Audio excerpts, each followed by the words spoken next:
ಅಭಯಾರಣ್ಯ ಉಳಿಸು, ಪ್ರಾಣಿಗಳನ್ನ ಉಳಿಸು, ಗಂಧದಗುಳಿನ ಉಳಿಸು.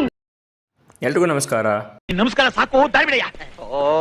ನಾನಿವತ್ತು ಇವತ್ತಿನ ಏನು ವಿಶೇಷ ವಿಡಿಯೋ ಏನಕ್ಕೆ ಮಾಡ್ತೀನಿ ಅಂತ ಹೇಳೋ ಅವಶ್ಯಕತೆಯೇ ಇಲ್ಲ, ನಿಮಗೆಲ್ಲ ಗೊತ್ತಾಗಿರುತ್ತೆ. ಇವತ್ತು mother's day and one of the greatest mothers in the wild or in the world, I would say elephant. So ಅದಕ್ಕೋಸ್ಕರ ಇವತ್ತು ನಿಮಗೆ ಆನೆಗಳ ಮದರ್ಹುಡ್ ಬಗ್ಗೆ ಎಕ್ಸ್ಪ್ಲೇನ್ ಮಾಡ್ತಾ ಮತ್ತು ಒಂದು ಗ್ರೇಟೆಸ್ಟ್ ಆನೆ ಬಗ್ಗೆ ಎಕ್ಸ್ಪ್ಲೇನ್ ಮಾಡೋ ಅಂತ ಈ ವಿಡಿಯೋ ಮಾಡ್ತಾಯಿದ್ದೀನಿ.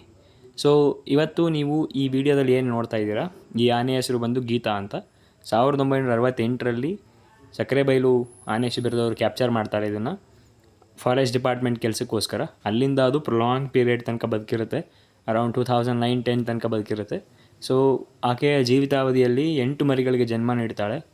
ಆ ಮರಿಗಳು ಯಾವ್ಯಾವುದು ಅಂತ ನಾನು ಲಾಸ್ಟಿನ ವಿಡಿಯೋ ಕೊನೆಯಲ್ಲಿ ಹೇಳ್ತೀನಿ. ಮತ್ತು ಈಕೆ ಸಕ್ಕರೆಬೈಲು ಎಲಿಫೆಂಟ್ ಕ್ಯಾಂಪಲ್ಲಿ ತಾಯಿಯಾಗಿ ಮತ್ತು ಅಜ್ಜಿಯಾಗಿ ಆಕೆಯ ಅವಳ ಜೀವಿತಾವಧಿಯನ್ನು ಅಲ್ಲೇ ಕಳೀತಾಳೆ.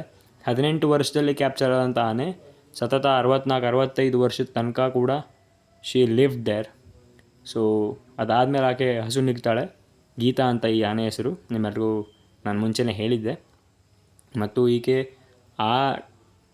ಅವಳ ಜೀವಿತಾವಧಿಯಲ್ಲಿ ಅಲ್ಲಿ ಮರಿ ಹಾಕಿದಂಥ ಹೆಣ್ಣಾನೆಗಳಿಗಿರ್ಬೋದು ಅಥವಾ ಮರಿ ಹಾಕುವಂಥ ಹೆಣ್ಣಾನೆಗಳಿಗಿರ್ಬೋದು, she used to take care of them like they are mother.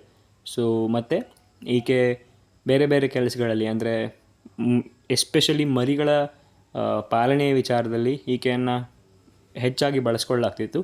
ಮತ್ತು ಈಕೆಯನ್ನು ಶಿವಮೊಗ್ಗ ದಸರಾದಲ್ಲಿ ಕೂಡ ಬಳಸ್ಕೊಳ್ತಿದ್ರು. 12 ವರ್ಷ ಈಕೆಯನ್ನು ಬಳಸ್ಕೊಂಡಿದ್ದಾರೆ. ಮತ್ತು ಅಲ್ಲಿನ ಮರಿಗಳಿಗೆ ರಕ್ಷಣೆ ನೀಡೋದಿರ್ಬೋದು ಅಥವಾ ವೇನಿಂಗ್ ಅಂತ ಮಾಡ್ತಾರೆ, ಸಪ್ರೇಟ್ ಮಾಡಿ ಅವುಗಳಿಗೆ ಅಲ್ಲಿಂದ ತರಬೇತಿ ಮಾಡೋದಕ್ಕೆ ಇರುತ್ತೆ, ಅದಕ್ಕೆಲ್ಲವನ್ನು ಈಕೆಯನ್ನು ಬಳಸ್ಕೊಂಡಿದ್ದಾರೆ. ಮತ್ತು ಇದಲ್ಲದೇ ಈಕೆಯನ್ನು ಹನಿ ಟ್ರ್ಯಾಪ್ ಮಾಡಿ ಮೊದಲು ಆನೆ ಕ್ಯಾಪ್ಚರ್ ಮಾಡ್ತಿದ್ರು, ಆ ಪರ್ಪಸ್ಸಿಗೆ. ಮತ್ತು ಆನೆ ಕ್ಯಾಪ್ಚರಿಂಗ್ ಟೈಮಲ್ಲಿ ನೀರು, ಹಗ್ಗ ಇದನ್ನೆಲ್ಲ ತರೋದಕ್ಕೆ ಕೂಡ ಈಕೆಯನ್ನು ಬಳಸ್ಕೊಂಡಿದ್ದಾರೆ.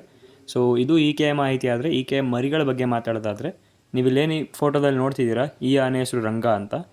ಮತ್ತು ಮುಂದಿನ ಈ ಆನೆ ಹೆಸರು ನೇತ್ರ ಅಂತ. ಈಕೆ ಕರೆಂಟ್ಲಿ ಬದುಕಿದ್ದಾಳೆ ಮತ್ತು ಸಕ್ಕರೆಬೈಲು ಕ್ಯಾಂಪಲ್ಲಿದ್ದಾಳೆ. ಮತ್ತು ಈ ಫೋಟೋದಲ್ಲಿ ನೋಡ್ತಿರೋ ಈ ಮರಿ ಆಲೆ, ಇದನ್ನು ದಾಂಡೇಲಿ ಕ್ಯಾಂಪಿಗೆ ಶಿಫ್ಟ್ ಮಾಡಿದ್ದಾರೆ. ಮತ್ತು ಈ ಫೋಟೋದಲ್ಲಿ ನೋಡ್ತಿರೋದು ಈ 3 ಆನೆಗಳಿಗೆ ಅಣ್ಣ. ಈ ಆನೆ ಹೆಸರು ಬಂದು ಶಿವಲಕ್ಷ್ಮಿ ಅಯ್ಯಪ್ಪನ್ ಅಂತ. ಕರೆಂಟ್ಲಿ ಇದು ಕೇರಳದಲ್ಲಿದೆ. ಮೊದಲೇನು ಕೇರಳಗೆ ಆನೆಗಳು ಟ್ರಾನ್ಸ್ಫರ್ ಆಗ್ತಿತ್ತು, ಆ ಟೈಮಲ್ಲಿ ಟ್ರಾನ್ಸ್ಫರ್ ಆದಂಥ ಆನೆ ಇದು. ಸೊ ಇದು ಈ ಮರಿಗಳ ಹೆಸರುಗಳು. ನಾನು ಇದ್ರ ಬಗ್ಗೆ ಕಂಪ್ಲೀಟ್ ವಿಡಿಯೋ ನೆಕ್ಸ್ಟ್ ಟೈಮ್ ಮಾಡ್ತೀನಿ. ಇವಾಗ ಕಾಡಿನ ಹೆಣ್ಣಾನೆಗಳ ಬಗ್ಗೆ ನಾವು ಮಾತಾಡೋದಾದರೆ, ಕಾಡಿನಲ್ಲಿ ಇರುವಂಥ ಆನೆಗಳ ಗುಂಪಿಗೆ ಯಾವತ್ತೂ ಹೆಣ್ಣಾನೆನೇ ಹೆಡ್ ಆಗಿರುತ್ತೆ. She will be leading the heard. ಎಲ್ಲಿ ನೀರಿದೆ, ಎಲ್ಲಿ ಮೇವಿದೆ ಅನ್ನೋ ಜಾಗಕ್ಕೆ ಅಲ್ಲಿರುವಂಥ ಹಿರಿಯ ಹೆಣ್ಣಾನೆ ಲೀಡ್ ಮಾಡ್ತಿರುತ್ತೆ. ಮತ್ತು ಅವುಗಳ ರಕ್ಷಣೆಯನ್ನು ಕೂಡ ಹೆಣ್ಣಾನೆನೇ ಮಾಡ್ತಿರುತ್ತೆ. ಈ ಒಂದು ಮಸ್ತಲ್ಲಿರೋ ಆನೆ ಬಂದರೂ ಕೂಡ ಆನೆನ ಬೇರೆ ಕಡೆಯಲ್ಲಿ ಡ್ರೈವ್ ಮಾಡ್ಕೊಂಡು ಹೋಗ್ಬೇಕು ಆನೆಗಳನ್ನು, ಅಥವಾ ಹೇಗೆ ಅಟ್ಯಾಕ್ ಮಾಡಬೇಕು, ಮತ್ತು ಇಂಟರ್ನಲ್ ಬ್ರೀಡಿಂಗ್ ಆಗದೇ ಇರೋ ಹಾಗೆ ಹೇಗೆ ಮಾಡ್ಕೋಬೇಕು, ಈ ಥರದ್ದೆಲ್ಲ ಕೆಲವೊಂದು ಇಂಪಾರ್ಟೆಂಟ್ ಪ್ರೋಸೆಸ್ಸನ್ನು ಹೆಣ್ಣಾನೆಗಳೇ ನೋಡ್ಕೊಳ್ಳುತ್ತೆ. ಮತ್ತು ಅಲ್ಲಿರುವಂಥ ಮರಿ ಆನೆಗಳಿಗೆ ಆ ದಾರಿ ಅಥವಾ ಎಲಿಫೆಂಟ್ ಕಾರಿಡಾರ್ ಏನಿದೆ ಅದ್ರ ಬಗ್ಗೆ ಪ್ರತಿಯೊಂದನ್ನು ಟೀಚ್ ಮಾಡೋದೇ ಅಲ್ಲಿನ ಫೀಮೇಲ್ ಎಲಿಫೆಂಟ್ಸ್. ಮತ್ತು ಅಲ್ಲಿನ ಯಂಗ್ ಮತ್ತು ಪ್ರೆಗ್ನೆಂಟ್ ಎಲಿಫೆಂಟ್ಸ್ನ ಕೂಡ ಅವು ಟೇಕ್ ಕೇರ್ ಮಾಡ್ತವೆ. ಇದು ಮದರ್ಸ್ ಡೇ ಸ್ಪೆಷಲ್. ಹೆಣ್ಣಾನೆಗಳ ಲೋಕದ ಒಂದು ಸುಂದರ ಪ್ರಪಂಚವನ್ನು ನಿಮ್ಮ ಮುಂದೆ ಕಟ್ಕೊಡೋ ಪ್ರಯತ್ನ ನಾನು ಮಾಡಿದ್ದೀನಿ. ಟೈಮ್ ಜಾಸ್ತಿ ಇಲ್ಲದೇ ಇರೋ ಕಾರಣ ಈ ವಿಡಿಯೋನ ತುಂಬ ಶಾರ್ಟ್ ಆಗಿಟ್ಟಿದ್ದೀನಿ. ಮತ್ತು ನಿಮಗೆ ಒಂದು ವಿಶೇಷವಾದ ಹೆಣ್ಣಾನೆ ಬಗ್ಗೆ ನಾನು ಹೇಳೋ ಪ್ರಯತ್ನ ಮಾಡಿದ್ದೀನಿ. ಮತ್ತು ನಾನು ಆಗಲೇ ಹೇಳಿದಾಗೆ ನಿಮಗೆ ಅದರ ಮರಿಗಳ ಬಗ್ಗೆ ಒಂದು ಡೀಟೇಲ್ಡ್ ವಿಡಿಯೋ ಮಾಡ್ತೀನಿ. ಅವುಗಳ ಏಜು, ಲೈಫ್ ಸ್ಪ್ಯಾಮ್ ಇದೆಲ್ಲನೂ ಕ್ಲೀನಾಗಿ ನಾನು ಇನ್ನೊಂದು ವಿಡಿಯೋ ಮಾಡಿ, ಅಂದರೆ ನೆಕ್ಸ್ಟ್ ವಿಡಿಯೋನೇ ನಾನು ಅದನ್ನು ಹಾಕ್ತೀನಿ. ಬೇಕು ಅಂದವರು you can comment it on that. And ಇಷ್ಟನ್ನು ಹೇಳ್ತಾ ನಾನು ಈ ವಿಡಿಯೋದಲ್ಲಿ ಮುಗಿಸ್ತಿದ್ದೀನಿ. ಜೈ ಹಿಂದ್, ಜೈ ಕರ್ನಾಟಕ.